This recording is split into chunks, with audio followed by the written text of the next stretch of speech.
वारी दरम्यान नेमकं असं काय घडलं ज्याने सगळे वारकरी इंद्रायणीकडे पळू लागले?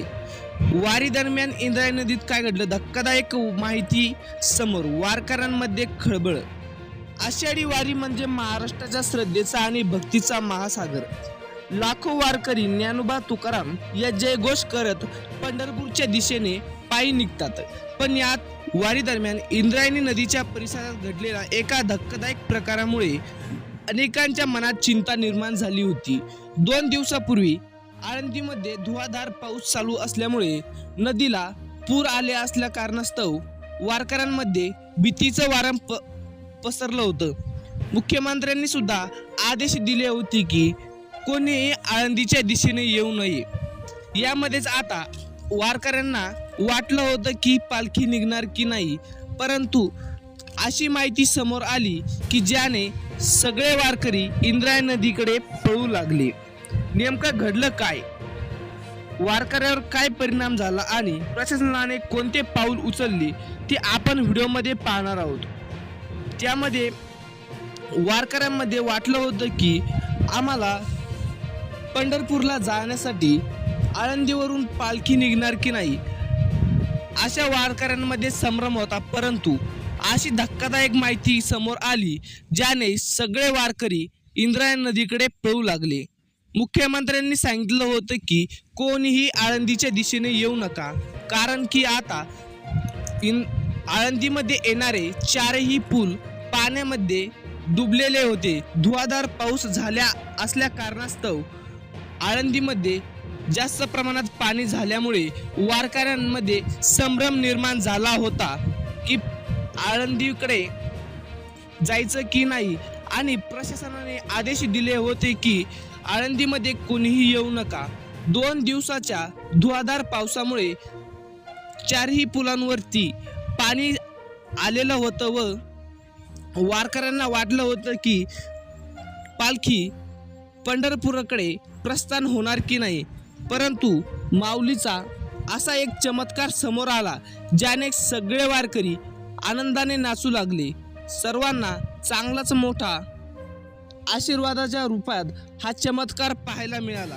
यामध्ये बघा, प्रचंड गर्दीमुळे शासनाने या ठिकाणी गोंधळाची परिस्थिती निर्माण होऊ नये म्हणून दृष्टीने प्रशासनाने अतिरिक्त पोलीस बंदोबस्त तैनात करावा लागला. कारण की आता या वारीमध्ये नदीच्या पात्रात उतरलेल्या तातडीने बाहेर काढण्यात आले. जे अचानक नदीच्या पात्रात उतरले होते, ज्यांनी हा चमत्कार पाहिला होता, त्यांना पोलिसांनी व प्रशासनाच्या मदतीने नदीच्या पात्रातून बाहेर काढण्यात आले. यामध्ये बघा, सुदैवाने आपत्कालीन पथके आणि स्वयंसेवक सतर्क असल्यामुळे मोठा अनर्थ टळल्याचं पाहायला मिळालं. माऊलीचा चमत्कार म्हणत होतं कुणी, माऊलीने दर्शन दिले हे सुद्धा म्हणत होतं. यामध्ये पालखीच्या प्रस्थानाच्या सोहळ्याच्या 1 ते 2 तासा अगोदर अशी घटना घडली ज्याने सर्वांनाच चांगला दिलासा मिळाला. या घटनेमुळे सर्वांमध्येच आनंदाचे वातावरण निर्माण झाले होते. यामध्ये बघा, वारी ही केवळ शिस्त नाही, परंपरा आणि संयम सेवाभावीचं प्रतीक आहे. लाखो लोक एकत्र येऊन जात को धर्म न पाळता भक्तिभावाने प्रवास करतात, हीच वारीची खरी ओळख. यामध्ये जर पाहायला गेलं तर अनेक वारकरी हे महाराष्ट्राच्या अनेक कानाकोपऱ्यातून आपल्याला येताना पाहायला मिळतात. यामध्ये जर पाहायला गेलं तर सोशल मीडियावर अनेक प्रकारचे व्हिडिओ आणि संदेश या वारीच्या निमित्ताने आपल्याला पाहायला मिळतात. परंतु नदीच्या पात्रात असं काय घडलं ज्याने संपूर्ण वारकरी खुश झाले? यामध्ये जर पाहायला गेलं तर हळूहळू जर पाहायला गेलं तर वारीमध्ये जे नदीच्या पात्रावरचं पाणी होतं ते हळूहळू पाहायला गेलं तर कमी होत चाललं होतं. त्याने सर्व वारकऱ्यामध्ये आनंदाचं वातावरण पाहायला मिळालं. वारकरी जय हरी विठ्ठल जय ज्ञानेश्वर माऊली अशा जयघोषामध्ये पालखीची तयारी करू लागले. यामध्ये जर पाहायला गेलं तर बहुतांश वारकरी हे आळंदीच्या बाहेर होते, परंतु यामध्ये जर पाहायला गेलं तर काही वारकरी पालखी सजवण्यात काही दर्शनाच्या मोहामध्ये या ठिकाणी आपल्याला पाहायला मिळाले। यामध्ये जर पाहायला गेलं तर सर्व वारकरी आनंदाने नाचू लागले होते, कारण की माऊलीच्या पालखीचं आता प्रस्थान पंढरपूरच्या दिशेने होणार होतं।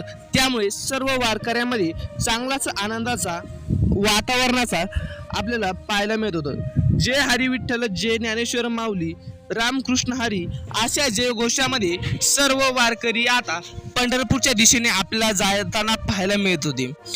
काल घडलेल्या या घटनेमुळे सर्वांमध्येच चांगलं वातावरण आणि आनंदाची भावना आता निर्माण झाली होती। लोकांना वाटलं होतं की आळंदीमधून माऊलींची पालखी निघणार की नाही, परंतु माऊलीचा असा चमत्कार घडला ज्याने संपूर्ण देशामध्ये मोठा दिलासा देणारा आणि महत्त्वपूर्ण संदेश यामधून पाहायला मिळाला। यामध्ये जर पाहायला गेलं तर नदीच्या पात्रामधून पाणी हे कमी कमी होत असताना सर्व वारकऱ्यांमध्ये आनंदाचं वातावरण आपल्याला पाहायला मिळत होतं। यामध्ये जर पाहायला गेलं तर सर्व वारकऱ्यांना चांगलाच मोठा आणि आनंदाचा निर्णय शासनाने घेतलेला होता, कारण की आता पालखी आता प्रस्थान करणार असा सुद्धा निर्णय शासनाने व कमिटीने घेतलेला होता। मंदिर समितीने घेतलेल्या निर्णयामुळे सर्व वारकऱ्यांमध्ये आनंदाचं वातावरण आपल्याला पाहायला मिळालं। यामध्ये जर पाहायला गेलं तर अनेक व्हिडिओ सोशल मीडियावर प्रचंडपणे व्हायरल झाल्याचं चित्र सुद्धा आपल्याला पाहायला मिळालं। सध्या जर पाहायला गेलं तर पोलीस व आपत्ती व्यवस्थापक पथक, हजारो स्वयंसेवक वारकऱ्यांच्या सुरक्षेसाठी अहोरात्र कार्यरत आहेत। भाविकांनाही सहकार्य करून वारी सुरक्षित आणि सुरळीत पाडावी असे आवाहन करण्यात आले होते, परंतु नदीच्या पात्रामधून पाणी जास्त वाहत असल्या कारणास्तव ती वारी वारकऱ्यांना वाटलं होतं की पालखी कधी निघणार, पालखी निघणार की नाही, अशा अनेक आशा आणि अपेक्षा त्यांच्या लागल्या होत्या।